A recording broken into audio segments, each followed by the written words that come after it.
How do you move through darkness and stay connected to your light?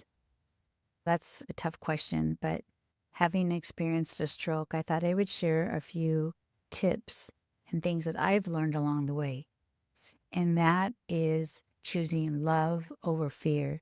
The number one thing we can do actually with anything faced with darkness or anything in life, difficult decisions or challenges, is to choose love. Choose to come from a place of love. When we have emotions and trauma and things come up, we have to remember that we are loved and remember to come back to a place of love whenever we're going through things. So that's self compassion, self love, love for others, holding space and love when others are going through a difficult time. When we can come back to love, we can come back to our truth. And that truth is that we are already loved, coming back to their truth and our light. So when we are stay in a place of love, when we are rooted in our truth and we stay connected to our light, we stay connected to the light of spirit. Having that connection with spirit keeps us grounded in the truth of who we are, the truth of our light, and it keeps us grounded in our knowing that we are not our trauma. We are not our negative experiences. We are not alone. We can go through things and, it's going to be okay. That we are loved and supported and guided. When I went through my stroke, there were so many things that were weighing me down. I was perfectly fine 1 minute, and the next minute I was in the hospital and I was hooked up to all these tubes and I couldn't walk. And I had all these doctors telling me all these test results and things. And it was a very scary time. But over time, after the initial shock, I found myself in this place. Okay, I can't walk. My whole world turned upside down. Now I have to go to rehab. Now I have to work on healing my body. And over the time going through these events and the process, I came back to the gratitude. I'm alive. I'm not alone. I'm loved and I'm supported. I have people that care about me. I have doctors taking care of me. And things started to flow where it worked out where I could go to a rehab place.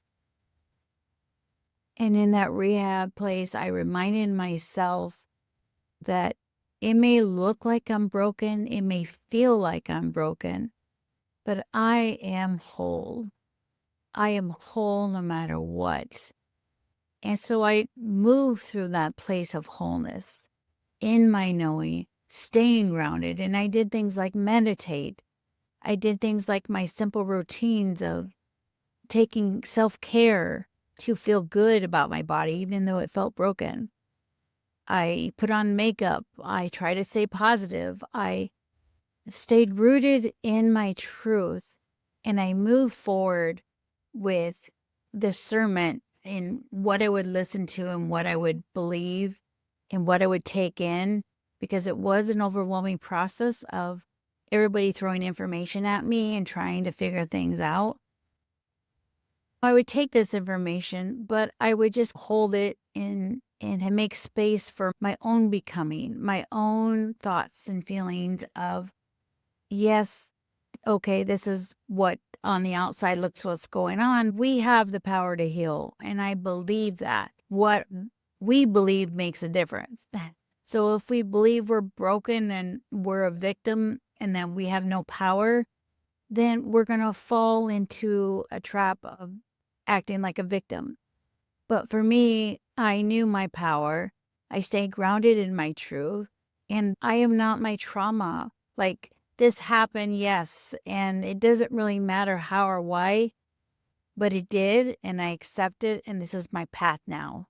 Who I was no longer. I'm now being pushed into this new me, this new version of me, and this new version of me is in her power, and she knows who she is, and she is light, and she is divine, and she is love, and she is going to get through this. And that picked me up. That helped motivate me. So, what you believe and what you think, when you can work on those things while you're going through darkness and stay rooted in the truth of who you are, that is your power. Those are the keys, those little things, those micro moments of what you really believe, how you really feel. What do you believe is possible for you? Do you believe in spirit? The divine is with you, supporting you, guiding you. Do you believe? Do you believe this happened as a coincidence, or is this something you're supposed to learn from? How are you going to move forward with that information? How are you going to let go of what you perceive has happened to you as a victim and empower yourself to move forward in your light and believe in what's possible? Believe in yourself. Believe that the right things, the right people, and things will happen in the right time for you, that it is possible to heal. It is possible to get on the other side of whatever it is, darkness that you're going through, because you can. And I am witness to that. Although I am still recovering, I still do not have mobility on my left side, on my arm and my leg. But I've come a long ways from 2 years ago in that hospital bed when I could not walk, when two people had to pick me up to move me. And that was a difficult thing.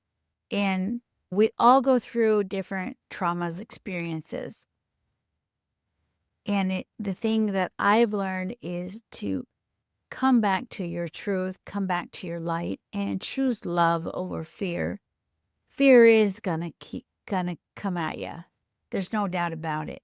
Especially if you have other people's opinions coming at you, you read things and it sounds scary. Fear is gonna be there. But when you choose love over fear, that's what's gonna make all the difference in the world. What you believe, how you feel, staying connected to your truth and your light, all those things will keep you grounded, moving forward in the right path. So I just wanted to share, we all have darkness to go through. And sometimes it's the darkness of the world, or sometimes it's our own personal experiences. But we can move through all of those things. We can move and be the light, and we can get through the hard things. We can stay connected to our light, and we can shine our light. And when we shine our light, we are helping others shine too and know what's possible. Until next time.